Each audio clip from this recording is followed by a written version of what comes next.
Bonsoir, chers téléspectateurs. Votre magazine hebdomadaire French Mag est au rendez-vous, comme nous le faisons chaque semaine pour vous faire le résumé de l'actualité de la semaine en français. Adja Maria Ndiaye pour vous présenter ce journal.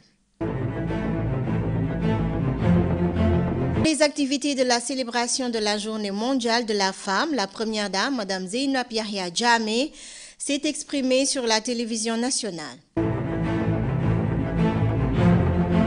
La première dame, Mme Zeynab Yahya Jammeh, a exhorté les femmes à briser le silence, à serrer les rangs et à lutter contre toute forme d'abus, de marginalisation et de discrimination.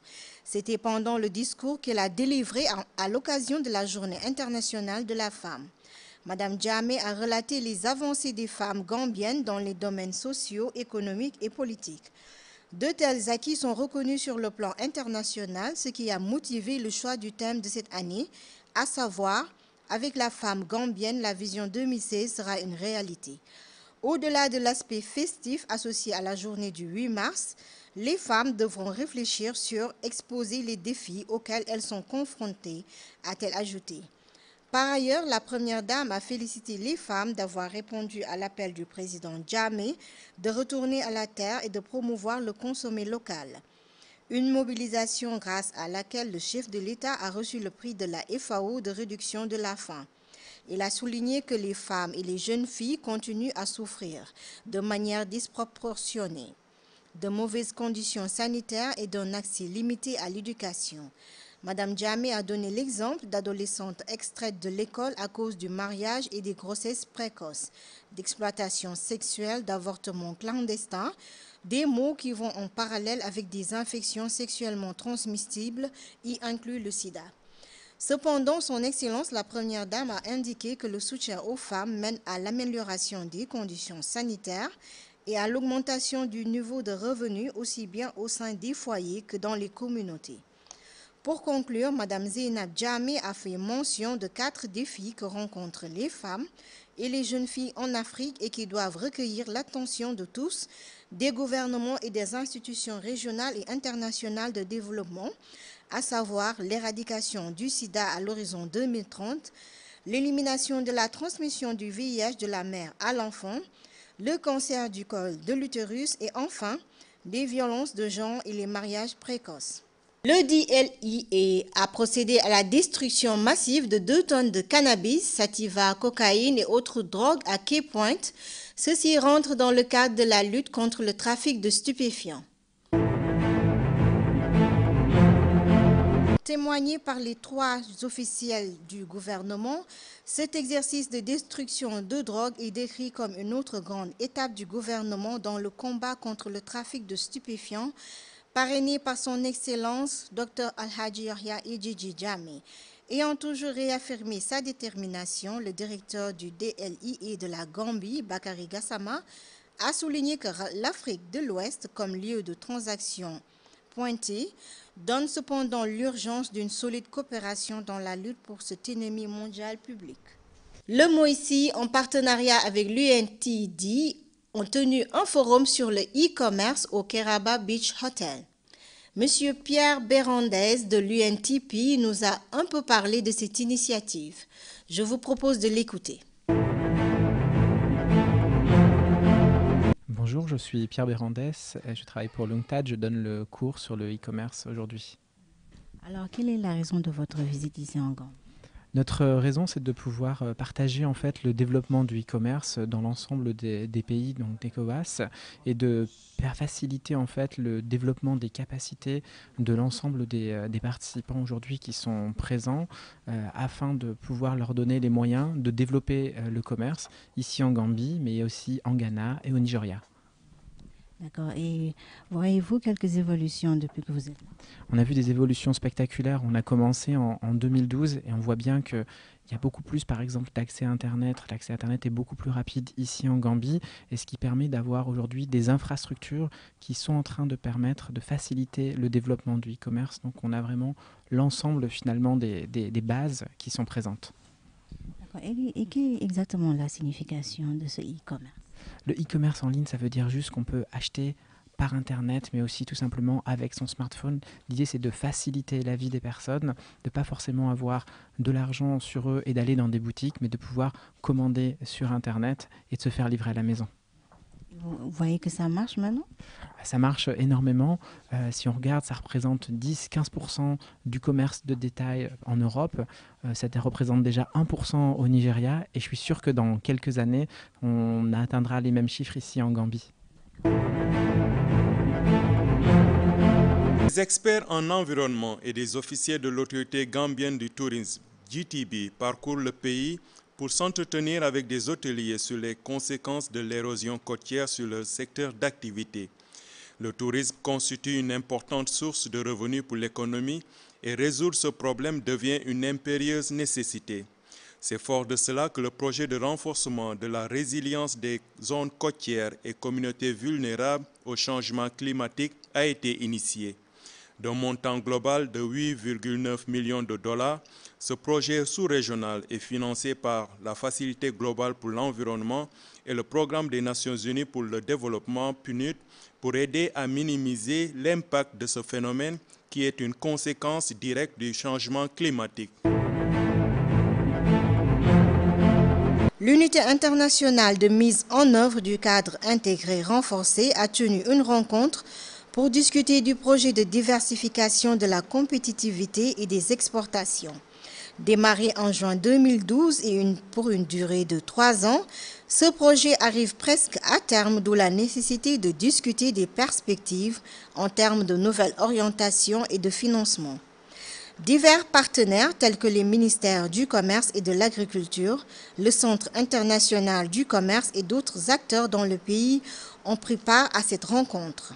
Le Gamblog NGO a débuté ses activités de sensibilisation sur la nécessité d'augmenter le taux en donation de sang qui vise cette fois la communauté de Manjai Kunda, a été organisé en partenariat avec une institution dénommée Golden Hands Academy. Le Centre national des transfusions sanguines a récemment tenu une campagne de sensibilisation pour encourager la population au don de sang. Cet événement a vu la participation de beaucoup de bénévoles. On fait tout ici, on fait massage, pédicure, beauty traitement et on fait les cheveux aussi. Gamblot a tenu une marche en partenariat avec Golden Hands Academy pour informer le public sur l'importance du don de sang. À ce qui nous concerne, on nous a invités pour venir assister à cette manifestation pour le don du sang. Donc, comme ils ont invité l'armée nationale et que nous sommes des gens qui ont la capacité pour le faire, voilà pourquoi nous sommes là aujourd'hui, pour participer et aider nos compatriotes. Bon, ok, pour nos camarades qui sont dehors, c'est pour leur dire que le fait de donner du sang, c'est très important. Parce que même si vous n'êtes pas arrivé à donner du sang à un malade, mais ça va vous aider à connaître votre statut. Et ça, c'est très important parce qu'actuellement, il y a beaucoup de maladies qui se règnent et que les gens ne savent pas leurs conditions. Le fait de donner du sang, c'est très important. Et si vous donnez du sang aussi, le sang va être analysé bien avant qu'on donne ça à un malade. C'est très important je souhaite que tous les Gambiens viennent pour donner du sang et savoir leur santé, à quel niveau il est. Le but de cette activité était de collecter le maximum de sang qui sera utilisé dans les hôpitaux. La 8e édition de la Foire internationale de la Gambie a ouvert ses portes le week-end passé, permettant ainsi aux différents participants venus d'horizons divers d'étaler leurs riches produits. Le ministre du Commerce, de l'Industrie et de l'Intégration régionale et de l'Emploi, l'honorable Abdou Diop, a présidé cette semaine à l'ouverture officielle de la 8e édition de la Foire internationale de la Gambie, sous le thème Supporting Sustainable Enterprises. Cette foire, qui a débuté ce week-end, durera 2 semaines. Le ministre Abdou Diop a affirmé que ce forum permet à la nation de célébrer les entreprises gambiennes et le rôle qu'ils jouent dans l'apport d'opportunités de travail, de richesse, mais aussi l'aide apportée dans le progrès économique. La Chambre de commerce gambienne et d'industrie ont été à la tête dans la promotion et l'amélioration du secteur privé et public. Quelques-uns de ces participants se sont exprimés sur nos micros. Alors bonjour madame, vous vous appelez? Bonjour, je m'appelle Hadi Saik et je suis commerçante. Alors vous êtes là depuis quand, Hadi? Et je suis ici depuis 4 jours. Ça fait 4 jours que je suis là. Et comment se passe la foire ici? Ça va un peu. Est-ce que vous voyez des clients? Pas trop. Un peu. Et j'espère que les marchandises ne sont pas chères et qui sont abordables. Oui. Les marchandises qu'on a amenées sont abordables. Les prix sont abordables. Alors vous comptez rester combien de jours? 10 jours, je crois. Parce qu'on a d'autres foires. Vous ne rencontrez aucune difficulté? Non, on n'a pas de problème. Franchement, on n'a aucun problème. Yao Mélissa, épouse Kwame de la Côte d'Ivoire. D'accord. Et vous êtes là depuis quand? Nous sommes arrivés jeudi en raison des préparatifs avant la foire. Nous sommes arrivés jeudi en Gambie et nous avons démarré, je peux dire samedi, mais réellement dimanche. Effectivement, je vous remercie. C'est une très belle initiative. On avait l'impression que c'était un peu timide pour l'instant. Or, vous venez de nous dire que c'est dû à la publicité. Donc, je tiens d'abord à vous remercier et vraiment, je ne sais pas si c'est une occasion en même temps de vous présenter ce qu'on a. On a envoyé de très beaux articles pour vous depuis la Côte d'Ivoire. Vraiment, pour partager les cultures ensemble. Ah, ça, c'est très intéressant et c'est très important aussi. Et je vois que vous avez des boubous. Vous les avez fait vous-même? Non, ma tante. Moi, je suis commerciale. Ma tante, elle est productrice. Elle est couturière, créatrice, styliste en Côte d'Ivoire. Madame Kwadio. Alors, depuis que vous êtes là, vous avez rencontré des clients? Oui, quelques clients, mais pas encore la grande affluence. Nous espérons que ça vient. Effectivement, surtout avec cette initiative. Oui, je suis origine burkinabé, nationalité sénégalaise. Et là, on est au stand de la Côte d'Ivoire. Nous travaillons pour l'intégration africaine. Donc là, vous voyez, présentement, vous avez les produits ici. Donc, ça, c'est la pure production africaine. 100%, c'est la pure production africaine. 100% made in Afrique. Donc, c'est nos frères et sœurs qui font ça. Présentement, il y a le tonton qui est sorti. Lui aussi, il en fait. Et puis, ce n'est pas le seul. Vous voyez, donc, il y a plusieurs variétés de colliers qu'on a fait avec des perles. D'autres assortis avec des bronzes, de beaucoup de couleurs, par exemple. Et puis, les prix ne sont pas chers. Donc, j'invite à toutes les Gambiennes de venir visiter le stand de la Côte d'Ivoire. Les partenaires dans le secteur agricole se sont réunis afin d'élaborer le plan stratégique. Ce document est attendu à être validé dans quelques semaines, aura pour objectif de servir de référence dans le secteur. Les partenaires dans le secteur agricole ont tenu une réunion afin de chercher les meilleures méthodes dans le secteur agricole national. Les officiels affirment que ce document, sous révision, est destiné à servir de référence dans le secteur agricole. Selon les experts, toujours, cette stratégie, si validée, pourrait aider dans la bonne évolution des nombreux projets qui touchent plusieurs aspects dans la vie. Le ministre de l'Agriculture, l'honorable Solomon Owens, a recommandé aux participants d'étudier de plus près ce plan stratégique afin d'examiner les détails avant sa validation. La représentante de la FAO, Perpetua Katepa Kalala, a souligné l'importance attachée à la vision 2016 dans le sens qu'il encourage la population dans la production agricole dans le pays, donnant ainsi une importance capitale de ce document. Et la suite des nouvelles en bref.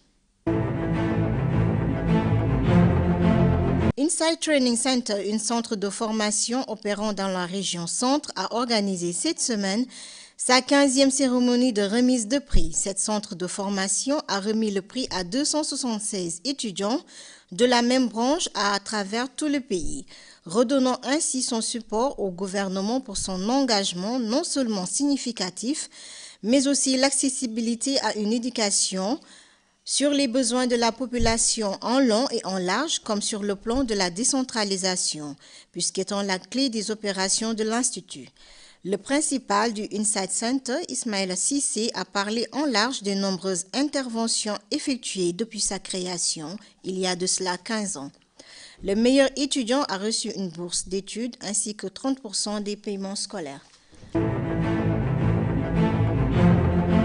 Des médias actions de la Commission britannique de diffusion a tenu une session de formation en communication de 2 jours au bénéfice des travailleurs de la santé et des journalistes.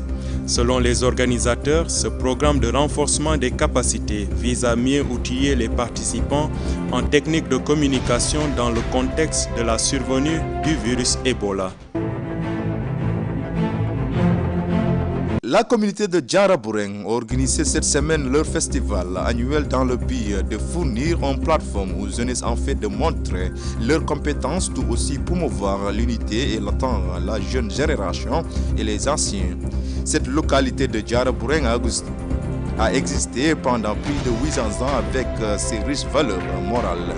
Cette célébration, qui n'est pas sa première, a organisé plusieurs événements de ce genre depuis 800 ans, qui en fait l'un des plus amusants cultures du pays. Les années en ont profité pour visiter les lieux historiques qui, selon eux, ont une signification spirituelle dans la protection de leur communauté. Le centre de formation agricole et de multiplication des semences de Tchamen dans la région de Siarar est parmi les 3 centres sélectionnés pour la mise en œuvre du projet modèle Songhai Gambia. Le projet est soutenu par le PNUD, Programme des Nations Unies pour le développement. Il ambitionne d'accroître la croissance économique et de révolutionner l'agriculture à travers la jeunesse. Les résultats du prix d'excellence pour les élèves qui se sont illustrés dans les examens de fin de premier cycle secondaire Gabeke 2014 sont connus. La première place est allée à Kadidiatou Gassama, une élève de Gambia Methodist Academy. Elle a obtenu 6 notes E, soit un total de 84% dans l'examen du Gabeke de l'année dernière. Ce prix est organisé chaque année par la banque Trust Bank pour récompenser les 10 élèves les plus méritants, une façon pour cette banque de répondre à sa responsabilité institutionnelle. Les élèves et écoles primées ont reçu divers montants financiers sous forme de comptes d'épargne, des certificats et du matériel de communication offert par ARLG. Cette cérémonie s'est déroulée en présence de la ministre de l'Éducation, Fatou Lamine Faye, d'officiels de Trust Bank, de WAEC, le conseil des examens, et des élèves et écoles récipiendaires. Les résumés de l'actualité sportive est au rendez-vous comme cela se fait chaque semaine et c'est avec votre reporter Ansou Jack.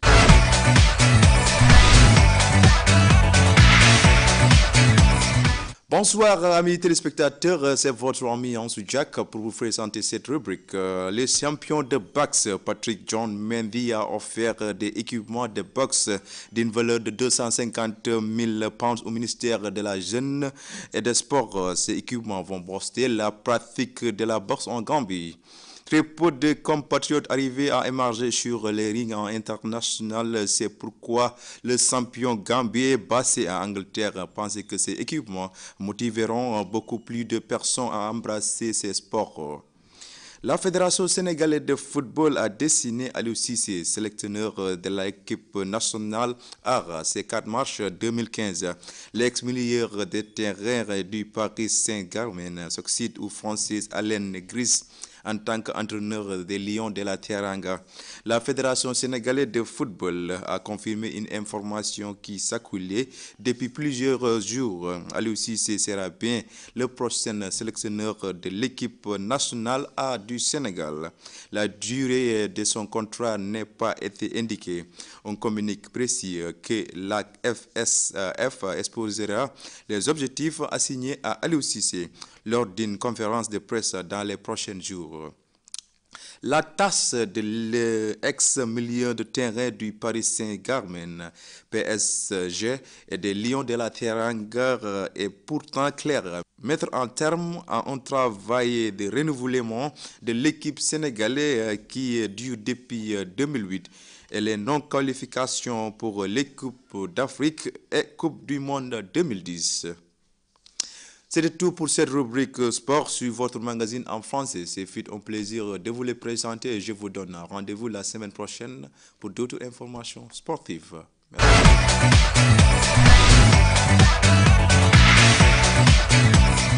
Nous rappelons que vous suivez votre magazine French Mag sur votre télévision nationale GRTS. La page découverte de cette semaine coïncide comme invité M. Tidjane du Moïsi.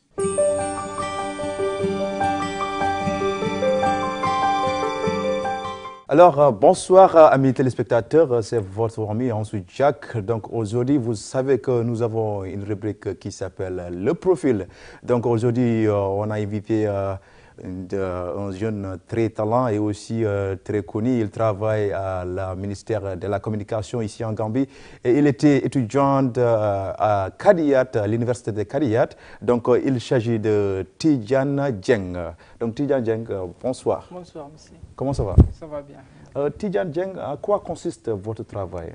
Bon, mon travail, ça consiste essentiellement à fournir au ministère, c'est-à-dire les besoins matériels et services, et aussi des travaux, c'est-à-dire tout ce que le ministère a besoin d'utiliser à la fourniture de son service au public et tout son objectif à remplir, quoi. Donc, comment la langue française vous aide dans votre travail, Tidjane? Oui, comme je disais, ça m'aide beaucoup.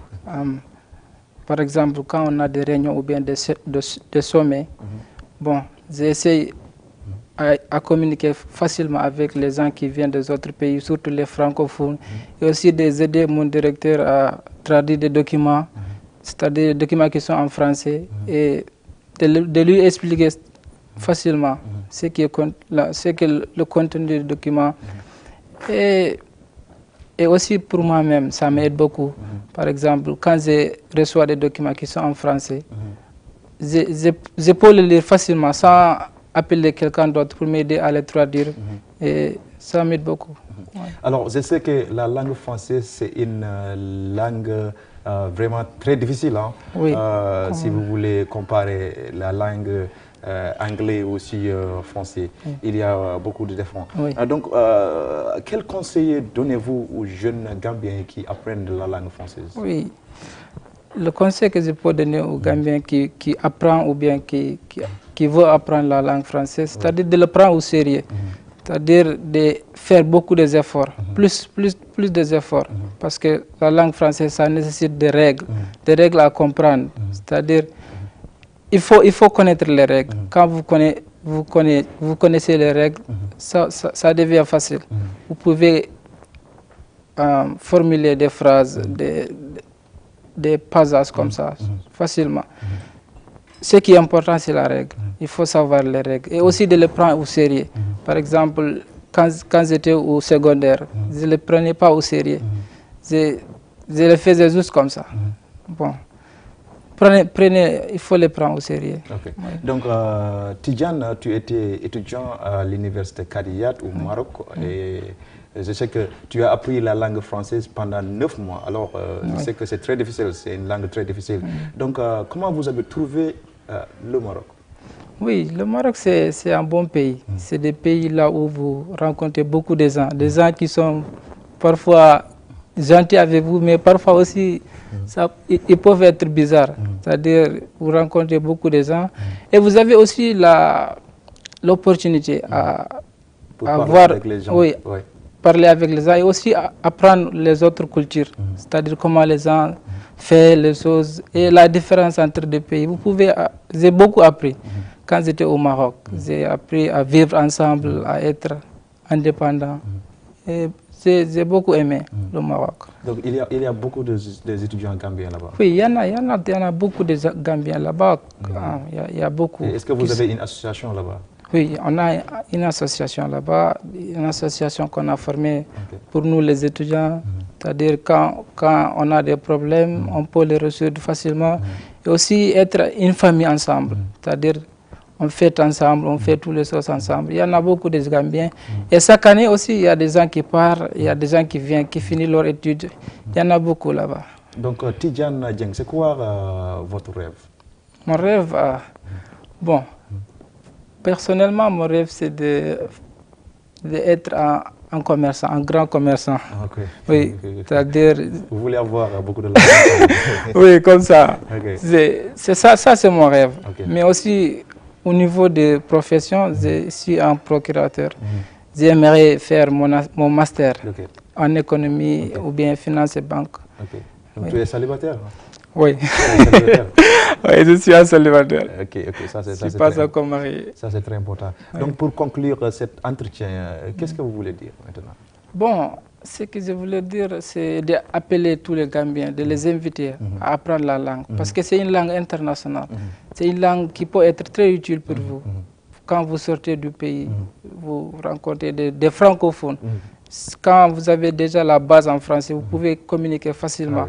Et aussi d'inviter les autorités qui sont responsables de la scolarité pour essayer d'introduire la français au niveau base, c'est-à-dire au niveau primaire, de l'introduire très jeune. Quand les gens ils ont l'habitude d'apprendre la français plutôt, au niveau base, ils vont être habitués avec et ils vont aussi être très intéressés à les apprendre, c'est-à-dire de l'introduire au niveau base et primaire. Ça c'est bon. Oui. Donc, M. Dieng, écoutez, merci beaucoup vraiment. Oui, merci de m'inviter. Je suis ravi. Oui. Donc, c'était tout pour cet entretien. C'était votre ami Ansou Diak avec mon ami qui s'appelle aussi M. Dieng. Donc, merci beaucoup. Tidjane du Moïsi dans votre page découverte de cette semaine.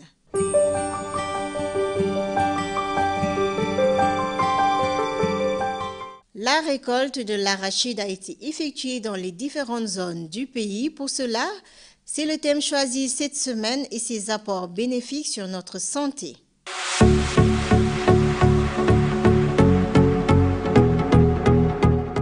Si elle fut longtemps la star de l'apéritif, l'arachide jouit aujourd'hui d'une réputation mitigée.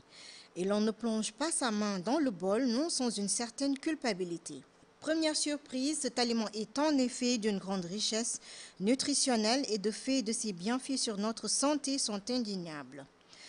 L'arachide est classé dans la catégorie des légumineuses au même titre que les lentilles ou les haricots. Sa teneur en protéines est donc élevée, par ailleurs il est très riche en antioxydants, ce qui fait d'elle un aliment qui peut contribuer à réduire le risque de maladies cardiovasculaires. Autre surprise, le gras de l'arachide est essentiellement un bon gras, principalement des graisses mono- et polysaturées, ce qui réduirait chez les hommes le risque de calcul biliaire. Elles contiennent 27% de protéines, donc peuvent servir à remplacer la viande pour les végétariens. Elles ne contiennent absolument pas de cholestérol, mais sont une très bonne source de graisses monoinsaturées qui sont bonnes pour la santé. Protégeant contre les affections cardiovasculaires. Elles sont riches en fibres, ce qui aide au fonctionnement normal de l'intestin. Elles renferment 13 vitamines différentes, dont A, B, C et E. Et quand elles ne sont pas vendues salées, elles contiennent très peu de sel. Elles renferment des minéraux comme le manganèse et le cuivre. Comme aussi l'acide oléique présent dans l'huile d'olive, elles sont encore plus riches en antioxydants que les pommes, les carottes ou les betteraves rouges. On conseille de manger une poignée d'arachide grillée ou d'autres noix d'ailleurs, ou une cuillerée à soupe de beurre d'arachide au moins 4 fois par semaine pour réduire son risque de maladies cardiovasculaires. Elle contribuerait aussi à réduire le risque de cancer du côlon, de calcul biliaire et de maladies d'Alzheimer. Qui l'eût cru, notre produit local bien de chez nous renferme bien des surprises, alors consommons local.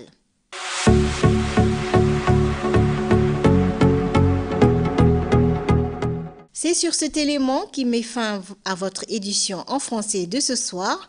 Suivez le reste de nos programmes sur votre télévision nationale GRTS. Nous vous souhaitons une bonne fin de soirée. À la semaine prochaine. Au revoir.